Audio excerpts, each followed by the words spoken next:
Tune in, loyal listeners of Emmachev Radio, as we ignite your spirits with a profound quote that will resonate within the depths of your being.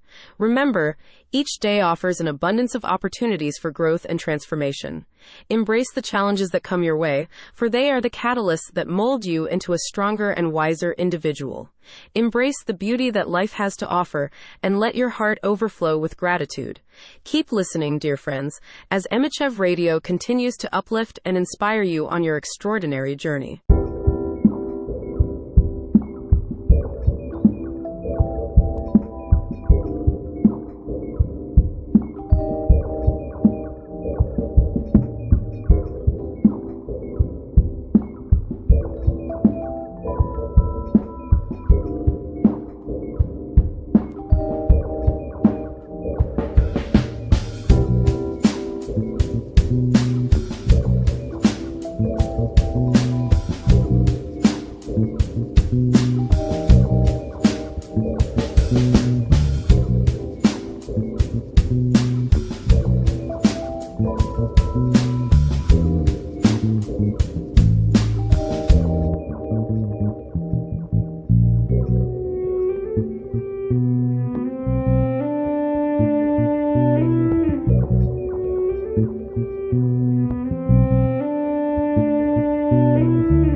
radio station for non-stop classics all day long.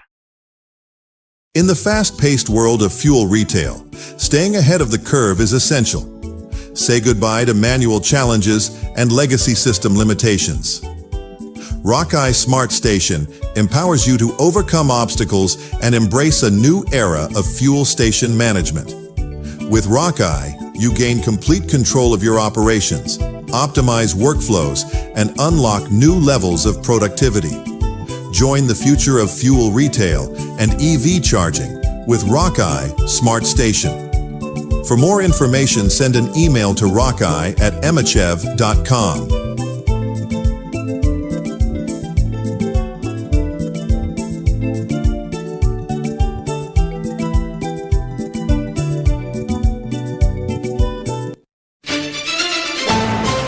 All the latest news and breaking headlines, live from your local radio station. This is On the Hour News.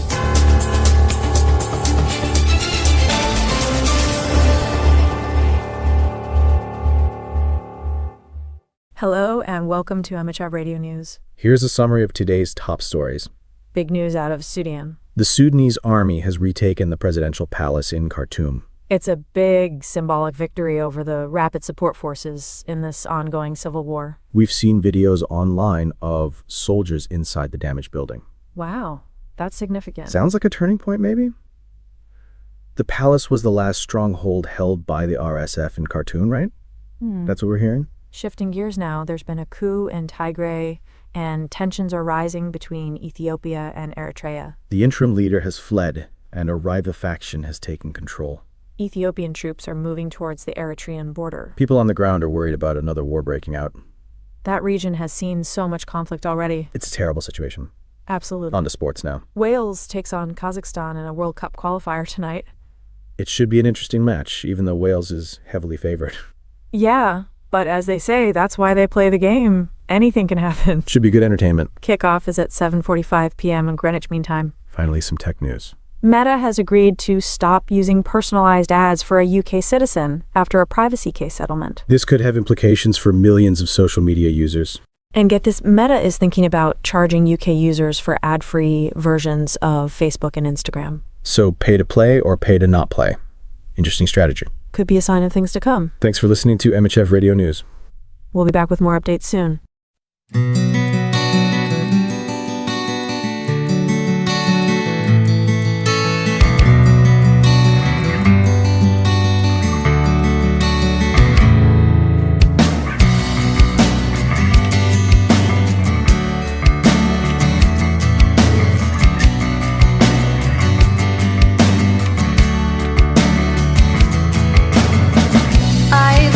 To thank you for the faith and strength to win the day. Your words bring light, your power never dies and takes my fears away.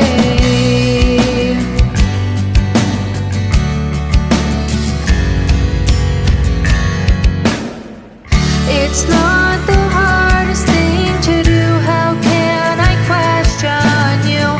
Throw my life into the fray, let go and live my life your way. Make these changes, make me strong. Lean to His grace to guide you on. Lord, I say from bend and you'll do what you ask of me.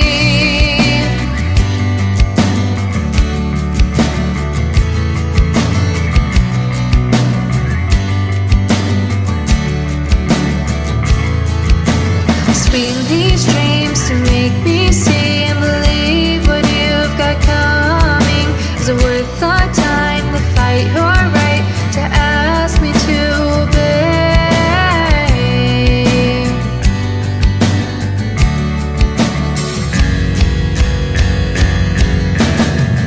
It's not the hardest thing to do. How can I question you?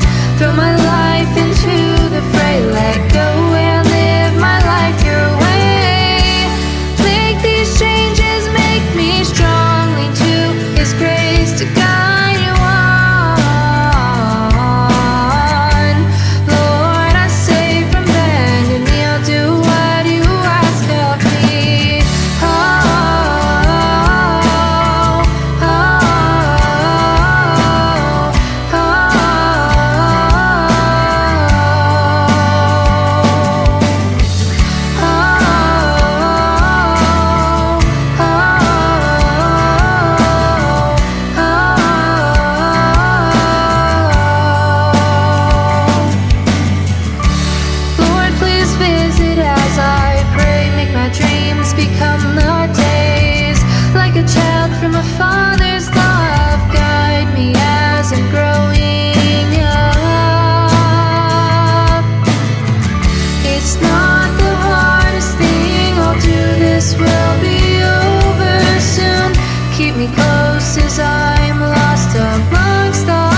life has brought me to my knees.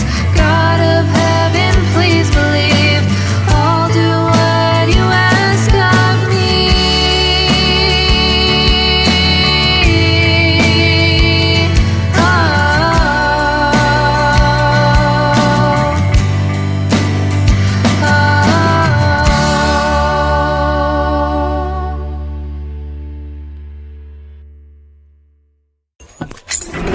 You are listening to Emmachev Radio. The Emperor's New Clothes by Hans Christian Andersen. Many years ago, there was an emperor who was so very fond of new clothes that he spent all his money on them. He did not trouble about his soldiers. He did not care to go to the theater. He only went out when he had the chance to show off his new clothes. He had a different suit for each hour of the day. Most kings could be found sitting in council. It was said of the emperor, "He is sitting in his wardrobe." One day, two fellows calling themselves weavers came to town. They said that they knew how to weave cloth of the most beautiful colors and patterns. The clothes made from this wonderful cloth would be invisible to everyone who was unfit for the job he held, or who was very simple in character. "These must indeed be splendid clothes," thought the emperor. "If I had such a suit, I might at once find out what men in my kingdom are unfit for their job. I would be able to tell the wise men from the foolish. This stuff must be woven for me immediately." He gave large sums of money to both the weavers in order that they might begin their work at once. So the two pretend weavers set up two looms. They worked very busily, though in reality they did nothing at all. They asked for the finest silk and the purest gold thread. They put both into their own knapsacks. Then they pretended to work at the empty looms until late at night. "I should like to know how the weavers are getting on with my cloth," said the emperor to himself one day. When he remembered that a simpleton or one unfit for his job would be unable to see the cloth, he began to worry. To be sure, he thought he was safe. However, he would prefer sending somebody else to bring him news about the weavers and their work. All the people in the kingdom had heard of the wonderful cloth. All were eager to learn how wise or how foolish their neighbors might be. "I will send my faithful old wise man to the weavers," said the emperor at last. "He will be best able to see how the cloth looks. He is a man of sense. No one can be better for his job than he is." So the faithful old wise man went into the hall where the thieves were working with all their might at their empty looms. "What can be the meaning of this?" thought the old man, opening his eyes very wide. "I cannot find the least bit of thread on the looms." However, he did not say his thoughts aloud. The thieves asked him very kindly to be so good as to come nearer their looms. Then they asked him whether the cloth pleased him. They asked whether the colors were not very beautiful. All the time they were pointing to the empty frames. The poor old wise man looked and looked. He could not see anything on the looms for a very good reason. There was nothing there. "What?" thought he again. "Is it possible that I am a fool? I have never thought so myself. No one must know it now if I am so. Can it be that I am unfit for my job? No, the emperor must not know that either. I will never tell that I could not see the stuff." "Well, sir," said one of the weavers, still pretending to work, "you do not say whether the cloth pleases you." "Oh, it is excellent," replied the old wise man, looking at the loom through his spectacles. "This pattern and the colors, yes, I will tell the emperor without delay how very beautiful I think them." "We shall be much obliged to you," said the thieves. Then they named the many colors and described the pattern of the pretended stuff. The old wise man listened with care to their words so he might repeat them to the emperor. The thieves asked for more silk and gold, saying that it was necessary to complete what they had begun. Once again, they put all that was given them into their knapsacks. They went on working with as much effort as before at their empty looms. The emperor soon sent another man from his court to see how the weavers were getting on. Now he wanted to know if the cloth would soon be ready. It was just the same with this gentleman as with the wise man. First, he looked closely at the looms on all sides. He could see nothing at all but the empty frames. "Does not the stuff appear as beautiful to you as it did to my lord the wise man?" asked the thieves of the emperor's second adviser. "I certainly am not stupid," thought the man. "It must be that I am not fit for my good job. That is very odd. However, no one shall know anything about it." And so he praised the stuff he could not see. He declared that he was happy with both colors and patterns. "Indeed, your imperial majesty," he said to his emperor when he returned, "the cloth which the weavers are preparing is extraordinarily magnificent." The whole city was talking of the splendid cloth which the emperor had ordered to be woven. Finally, the emperor himself wished to see the costly material while it was still in the loom. He took many officers of the court and the 2 honest men who had already admired the cloth. As soon as the weavers saw the emperor approach, they went on working faster than ever, although they still did not pass even one thread through the looms. "Is not the work absolutely magnificent?" said the 2 officers of the crown already mentioned. "If your majesty will only be pleased to look at it, what a splendid design! What glorious colors!" And at the same time they pointed to the empty frames, for they imagined that everyone else could see this exquisite piece of workmanship. "How is this?" said the emperor to himself. "I can see nothing. This is indeed a terrible affair. Am I a simpleton, or am I unfit to be an emperor? That would be the worst thing that could happen." "Oh, the cloth is charming," said he aloud. "I approve of it completely." He smiled most graciously and looked closely at the empty looms.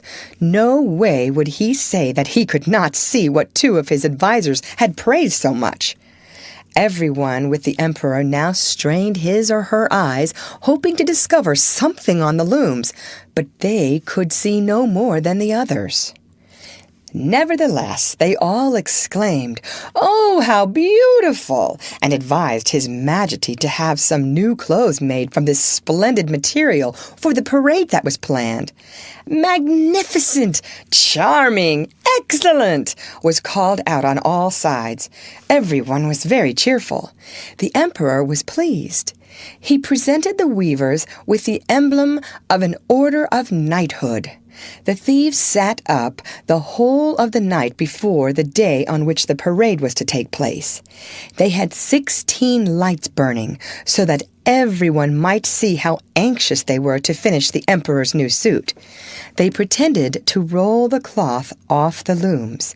They cut the air with their scissors and sewed with needles without any thread in them. "See," cried they at last, "the emperor's new clothes are ready." The emperor, with all the grandees of his court, came to the weavers. The thieves raised their arms as if in the act of holding something up. "Here are your majesty's trousers. Here is the scarf. Here is the mantle. The whole suit is as light as a cobweb. One might fancy one has nothing at all on when dressed in it." "Yes, indeed," said all the courtiers, although not one of them could see anything of this special cloth. The emperor was undressed for a fitting, and the thieves pretended to array him in his new suit. The emperor turned round and from side to side before the looking-glass. "How splendid His Majesty looks in his new clothes, and how well they fit!"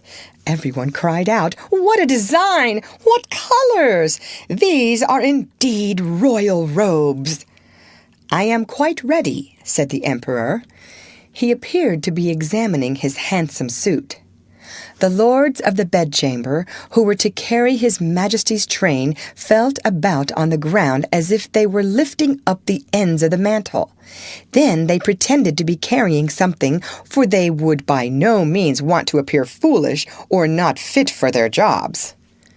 The emperor walked under his high canopy in the midst of the procession, through the streets of his capital. All the people standing by and those at the windows cried out, "Oh, how beautiful are our emperor's new clothes! What a magnificent train there is to the mantle! And how